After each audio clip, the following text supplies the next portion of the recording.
grande histoire d'amour. Stéphane Rose, bonjour. Je me présente, moi c'est Anne-Marine. Dans le jargon, depuis si longtemps. Mais oui, on s'était raté. Hein. Oui. Dans le jargon du tennis, hein, on pourrait dire que je suis une sorte de double faute hein, de l'amour.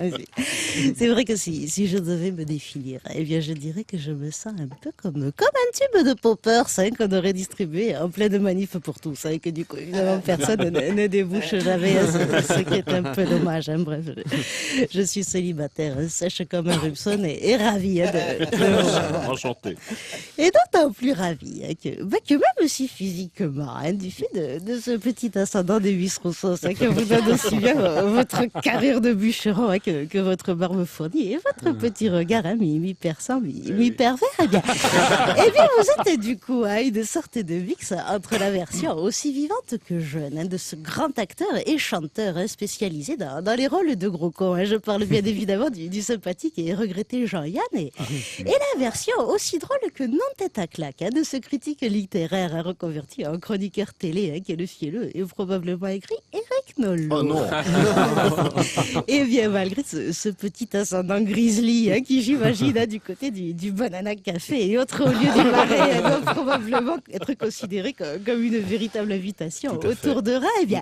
Et bien malgré ça, hein, c'est quand même pas tous les jours hein, qu'on a la chance hein, de pouvoir rencontrer un journaliste, écrivain et humoriste de talent hein, qui en plus hein, d'être devenu l'ennemi juré hein, des Arthur et autres Christophe Delatte hein, en co-créant avec Arnaud Demanche et Frédéric Royer hein, la délicieuse et insolente cérémonie des Gérards. Eh bien en marge hein, de vos activités de langue de pute, hein, on peut dire que vous avez réussi l'exploit hein, de devenir une sorte de version velue hein, de Brigitte Lahaie, hein, puisque depuis 2010 hein, vous êtes directeur de la collection aux éditions La Musardine, spécialisée en pornographie et en érotisme. Un poste stratégique hein, qui, j'imagine, hein, vous a permis non seulement hein, d'être crédité chaque année au Salon de l'érotisme, mais aussi et surtout hein, d'enchaîner des ouvrages hein, sur des sujets passionnants, hein, tels que la défense du poil, la recherche du bon coup, ou encore hein, l'art de la fellation. Hein. Bref, un intérêt certain hein, pour les sujets de fond hein, qui nous a, cela dit, pas empêché de varier les plaisirs, hein, puisque vous revenez aujourd'hui hein,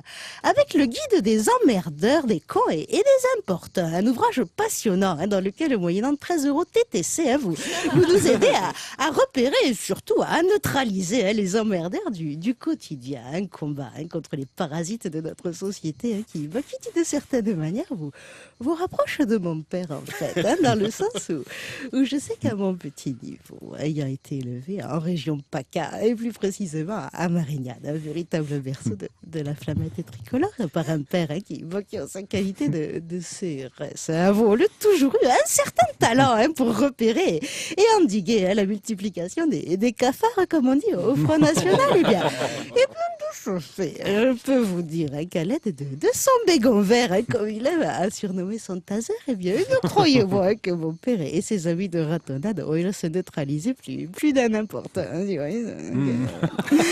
et en parlant hein, de vouloir prendre une décharge, justement, sachez que si l'amoureux et fervent défenseur du poil qui est en vous hein, n'a pas peur hein, le temps d'une soirée hein, de fouler une pelouse à voler aussi en friche que probablement un peu sèche, eh bien j'aime autant vous dire hein, que mon buisson ardent et moi-même hein, serions absolument ravis hein, à l'idée de nous laisser enflammer. Je m'autorise de métaphore quasi blasphémateur, j'en conviens. Pour ces petites confidences, hein, je vous laisse réfléchir à ma proposition. En attendant, hein, sachez qu'après l'émission, eh bien j'irai tenter ma chance au nord de l'Inde, hein, où une touriste américaine a été abusée hein, par un chauffeur poids lourd et deux de ses amis. Hein. Donc si comme moi, l'autostoppeuse de l'amour qui est en vous, n'a qu'un jeu finalement, celui de pouvoir vérifier hein, si, comme on dit, les routiers sont sympas, eh bien n'hésitez pas à m'y rejoindre. Bravo. C'est une honte.